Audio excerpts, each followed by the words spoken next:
Good evening and welcome to another Wednesday evening chat with Louise. Now this evening I'm going to talk about our bodies and how emotional things can actually cause physical pain. Because this is something I discovered a few years ago. I had a frozen shoulder. It was coming towards the end of my marriage. I remember I had a horse then. I don't actually know what I did. It was my right shoulder, what I did to my shoulder. But literally within a week, it was completely lock solid. Now I had no movement. I literally could do this with my hand. And I had a horse at the time and I couldn't even put his head collar on. And that really upset me. And when I realised that after going to the doctors and being told that shoulders, frozen shoulders, yes, they can take up to a year to 2 years to go away. Nothing you can really do about it, put up with it.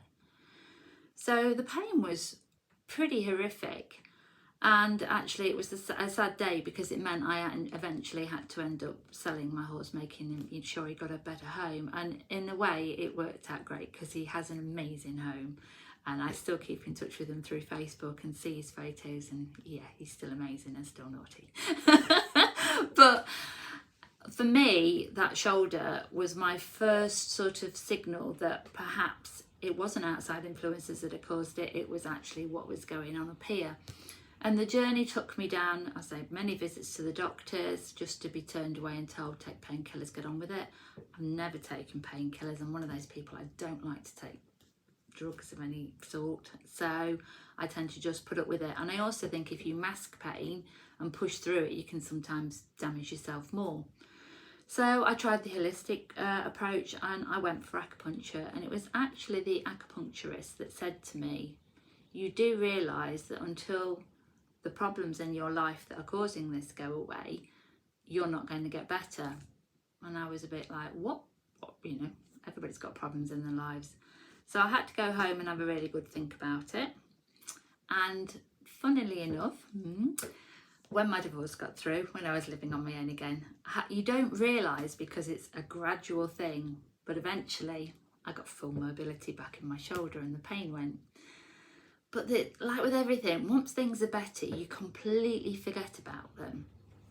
So fast forward to 2 and a little bit years ago, and lo and behold, I was working, I was doing the farmers markets, it was a cold morning, I was feeling really resentful because it was ice, sheets of ice where our stalls were. They hadn't put any grit down or anything, salted them. And I went to empty my van. Instead of the milk being split into, I was 24 litre boxes. And as I pulled it and twisted, I felt something go in that shoulder.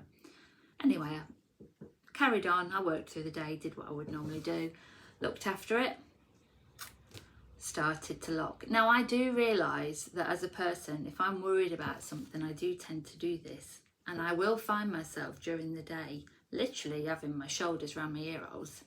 And again, that's something I've become conscious of.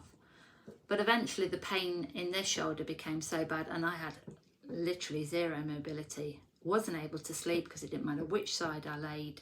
I couldn't get any comfort from it.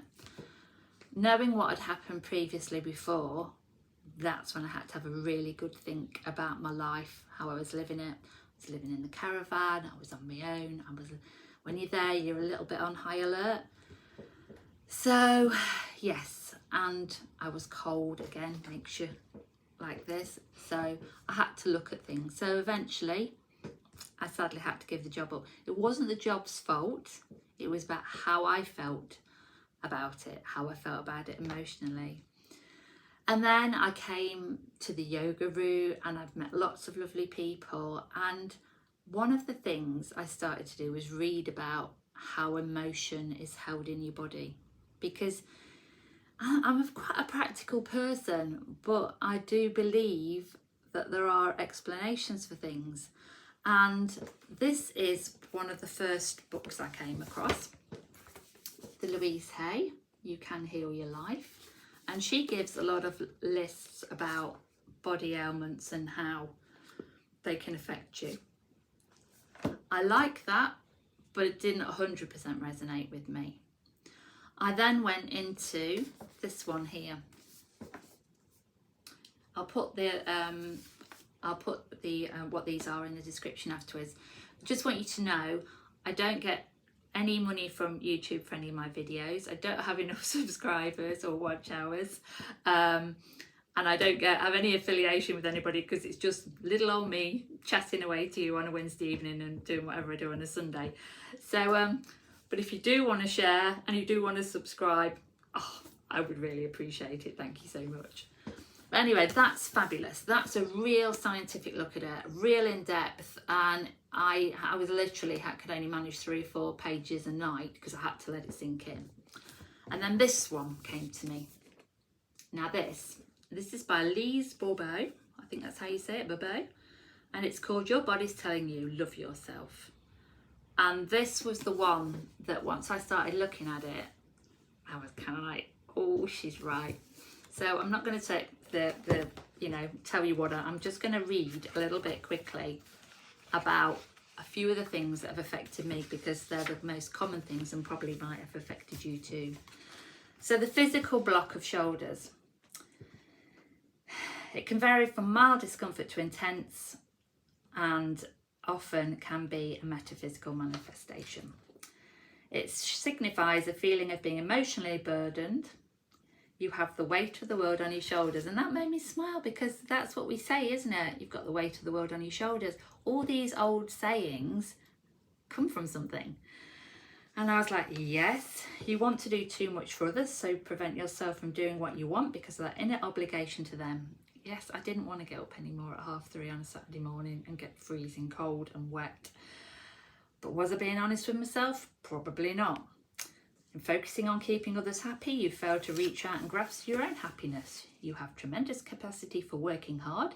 Your body isn't telling you to stop doing so much, but to do it out of love instead of obligation. If you have difficulty moving your arms, you may be apprehensive about embracing a person or a new situation. Well, I was, because I'd moved out of my home. I was living in a caravan. I didn't know if my house was ever going to get finished. Still there.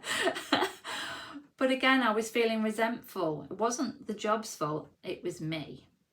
So that was a very interesting one. It's also a mental block in a message that you're overburdening yourself for no real reason. You're taking on burdens that do not belong to you. Liberate yourself by allowing others to live their own lives and make their own mistakes. They'll learn something. Now, my son, obviously on that one, I was worrying about him, if he was all right, was I a good enough mum? Start adding that all up with your environment and everything else, and I can really see where that one came. So, good news, that is absolutely back to normal. It took 2 years, and I've had to really, and sometimes I would find it was getting better, and then I would let stress and things get to me again, and then it would start to lock up again. So it was really interesting. Yes, I had done some muscle damage, the muscles that go across here and across here, and I know that, but that healed, but what was going on in here hadn't gone away. So the next one I want to tell you, it was an interesting one, is skin tags, because I literally was covered in them, and I've had a lot of them removed, and I will actually make another vlog about that, because that was a very interesting experience too. But again, my skin tags came after I had my son. I found up until then I'd been super slim, didn't worry about what I ate. I'm putting on nearly 4.5 stone, pregnant, when you couldn't eat and was sick all day. I just didn't know who I was anymore, and it wasn't an easy birth, and it wasn't an easy first start, 6 months for my son, plus the horrible relationship that came with it. So the skin tags, I literally were covered in them. And here it says, these tags of skin indicate sorrow you have held on to for too long that prevents you from living in the here and now. An overbalance of skin tags can be aesthetically displeasing. There is an underlying poor self-image, a distinct lack of connection with your own inner beauty. The location of the tags on your body will correlate directly to the physical implications. Well, it was literally from here to the bottom of my torso, the bit that got fat when I got pregnant. And it was, the thing is, I still hold on to weight now, and I've still had these tags. So that was really, really interesting. Now, the vlog I will talk about is the fact I did, treated some with apple cider vinegar, some I had lasered, and that was a very interesting experience. But the body is telling you it's time to see your inner beauty. Instead of living in the past, decide now to grow within according to your true needs. Let go of the belief that says you wouldn't be a good person if you lived your life the way you wanted to live. Yeah. So it's so interesting because I do have hang-ups about how I look. I am hard on myself. And I hope this is making sense, and I hope there might be a few things that correlate, with what's happening in your life. A really funny one was about finger. I used to have a joint on this finger, on my index finger, and it would get really painful and really large. And we would joke because when I read about what the index finger is, it represents authority, the strength of your character and your power to decide. It points things out as the mistakes of others, makes decisions, and is also called the pointer. It is used to threaten, probe, give orders, single out, and also make people understand certain things. Now, we ended up calling it my judgy finger because I realised I could be very judgmental, not just about myself, about others as well. So I would laugh because if I ever made a bitchy comment or anything like that, hey, I'm human, and I did it, I actually could feel a twinge in my finger. And if I was being really hard on myself and judging myself against other people, again, now I've learned not to do that.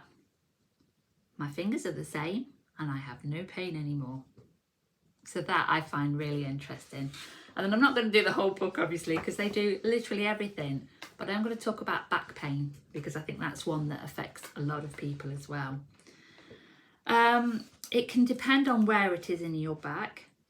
And because your back is your greatest support, obviously, that can be that you don't feel enough support. So the lower back is connected by the having in your life: home, money, spouse, children, good job.